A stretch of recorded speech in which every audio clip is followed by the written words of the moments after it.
Um dos maiores problemas de Jasmine Hotel foi a quantidade imensa de palavrões falados em piadas sem graça, fazendo o diálogo entre os personagens parecerem muito artificiais, e isso tornava o humor da série um dos seus pontos mais fracos. Muito por causa disso, eu fiquei enrolando para ver a outra obra de Vivi Pop, conhecida como Helluva Boss. A minha lógica era que se a Vivi, sendo limitada na visão criativa, fazia piadas sem graça, um projeto em que ela teria liberdade total seria péssimo nesse quesito. Mas, meus amigos, eu estava enganado.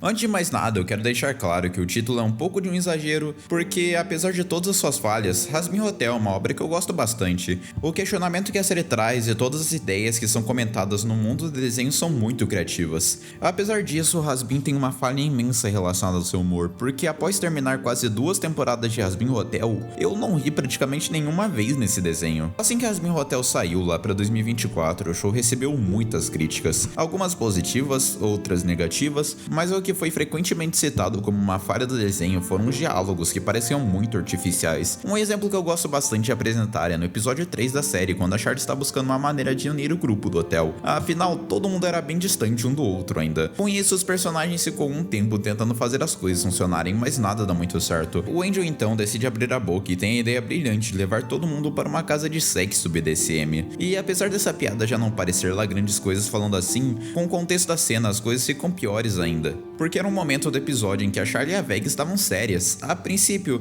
esse é o momento ao qual nós esperamos uma progressão entre os personagens. Mesmo assim, é possível encaixar essa piada de um jeito que funcionasse, afinal ela quebraria o clima. Só que o Angel é um personagem que toda vez que ele aparecia na tela nessa primeira temporada, ele fazia questão de fazer uma piada com duplo sentido bem na cara. Parece que as piadas assim ficaram concentradas nele por algum motivo. Então, quando nós temos um corte por estúdio BDSM, a piada já era bem previsível. Mesmo assim, o show ainda poderia salvar a cena, mostrando a Charlie ou a Veg muito bravas com a situação. Mas não, a Veg até fica brava, mas a Charlie meio que tenta apoiar a ideia. Então a Veg recua. Mas no fim das contas, essa piada que veio com o objetivo de quebrar o clima do episódio não só acabou tendo nenhuma graça, como desviou totalmente o ritmo da última cena e tirou o tempo de tela da união do grupo, que no fim acabou virando um dos maiores buracos na primeira temporada de Jasmine. Mas Cartini, você disse no seu vídeo de análise da segunda temporada que esse show era incrível e todas as falhas da primeira temporada foram consertadas. Então por que você tá fazendo esse vídeo agora, revivendo o humor ruim de Jasmine Hotel? Realmente é perceptível uma melhora nesse quesito da segunda pra primeira temporada, mas mesmo assim, eu não diria que Jasmine Hotel consertou a sua falha totalmente. Isso se dá ao fato de que piadas assim são praticamente inexistentes na segunda temporada, dando a entender que os produtores, ao invés de tentarem consertar o problema, abdicaram de fazer qualquer piada nesse desenho, resultando em provavelmente um show feito pela Vivi Pop, menos Vivi Pop que tem. Eu realmente prefiro essa decisão do que continuar como estava antes, mas isso me fez por muito tempo pensar que falar palavrões em um desenho adulto impossibilitava o desenho de ser engraçado, e que esse tipo de humor simplesmente não funcionava. Isso pra mim só se confirmava quando eu vi as pessoas falando de desenhos adultos engraçados, onde eles eram engraçados por outros motivos, não necessariamente por palavrões, o que é uma loucura, porque quando você dá mais liberdade criativa pra uma equipe, esperado que elas conseguissem tornar o show melhor. Então por muito tempo eu só aceitei a narrativa que o humor feito pela Vivi Pop era horrível, até que um dia eu conheci Helluva Boss.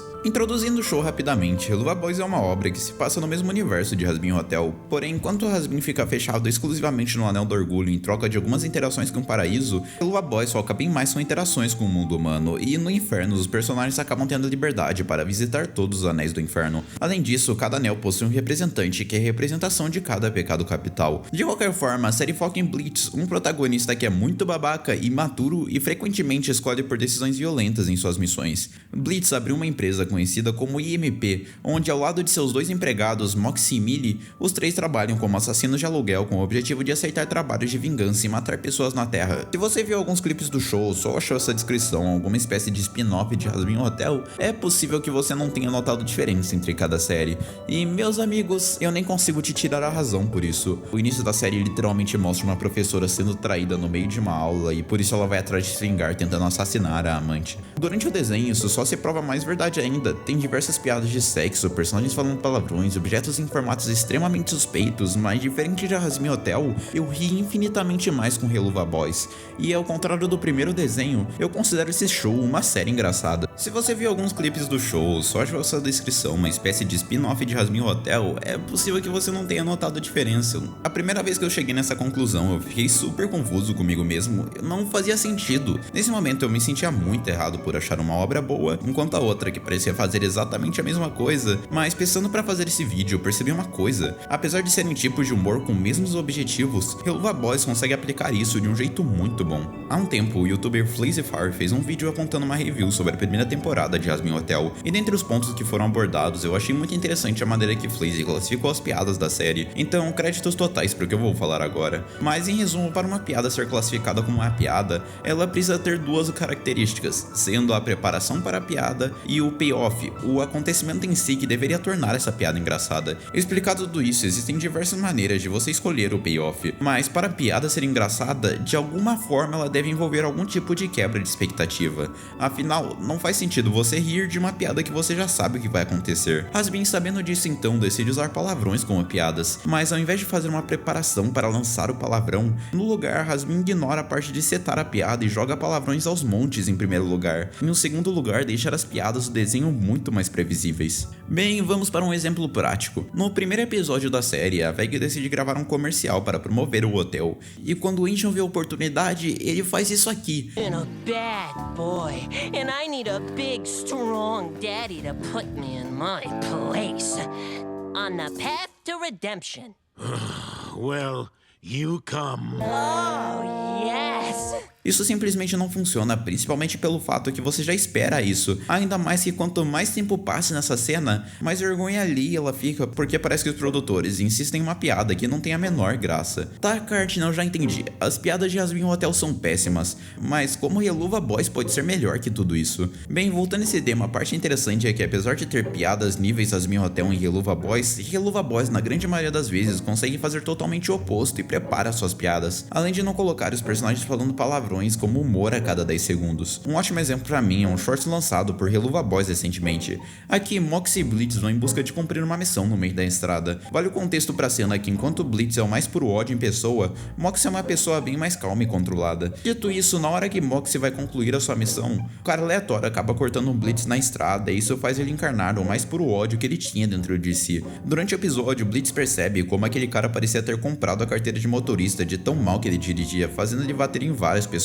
Nisso, Mox se pergunta o porquê daquele motorista estar dirigindo tão rápido, e no meio de uma cena pra lá de intensa, o Blitz diz isso aqui. Por que será que ele tá dirigindo tão rápido? Sei lá, pô, deve ter ido chupar o pau do filho dele. E se for uma situação de emergência? Mox tenta ser um pouco mais calmo e diz que às vezes ele só precisava ir para o hospital ou estava atrasado para um casamento. Depois de diversas cenas de ação e um episódio intenso, o motorista finalmente se dá mal e está perto de morrer. Nos seus últimos suspiros então, o pobre homem decide ir rastejando para seu objetivo, falando que ele estava atrasado. Esse pobre homem só queria chegar a tempo pra uma data muito importante do Eu filho... quero ser o primeiro a chupar o pau dele! Eu disse, patrão...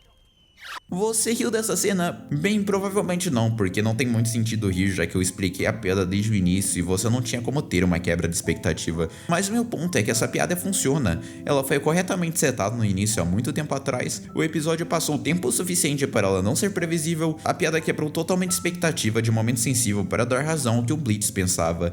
E antes que alguém venha reclamar que essa cena só é engraçada na dublagem em português, porque no áudio original o Mox não fala exatamente isso, eu deixo vocês com uma das melhores piadas que eu já vi em desenhos nos últimos anos. Que você não faz uma aula de desenho? Por acaso você já pesquisou o preço? Aí, pessoal, eu posso ir com vocês pra superfície? De jeito nenhum, eu não deixo, não vai rolar, sinto muito. O festival de primavera não é lugar pra góticas de cabeça fraca. Você sabe o tipo doente de gente que tem lá em cima que adoraria comer você. Olha, se quiser, eu posso... A minha conclusão com isso é que assistir Hazbin Hotel é como se eu estivesse falando com um pré-adolescente que acabou de aprender uma ou outra palavra mais pesada e se acha superior por falar coisas assim. Helluva Boys, por outro lado, parece entender o principal motivo de palavrões serem tão bons para começo de história, e usa eles em momentos inesperados, quando os personagens realmente se colocam em momentos expressivos. Tanto que enquanto Hazbin Hotel todos os personagens parecem falar palavrões toda hora, em Helluva Boys poucos personagens são conhecidos por isso, dando um tom a mais de surpresa quando essas cenas acontecem. Com tudo isso explicado, eu consigo finalmente concluir que Helluva Boys é um show milhares de vezes mais engraçado que Yasmin Hotel, e mesmo tendo a mesma base, Helluva conseguiu aproveitar bem melhor as piadas. Pessoalmente, Helluva Boys virou um show melhor que Yasmin Hotel pra mim. Não só por isso, mas eles conseguiram aproveitar muito bem o universo do desenho. Então, se vocês querem me ver continuando falando de Helluva Boys, que tal vocês darem um like nesse vídeo pra entender que você gostou dessa série. Aliás, comentem abaixo qual desenho vocês preferem, se vocês são do time Helluva Boys ou do time Yasmin Hotel. No mais, muito obrigado por me ouvir até aqui. Valeu mesmo por serem incríveis e eu te vejo no próximo vídeo. Tchau!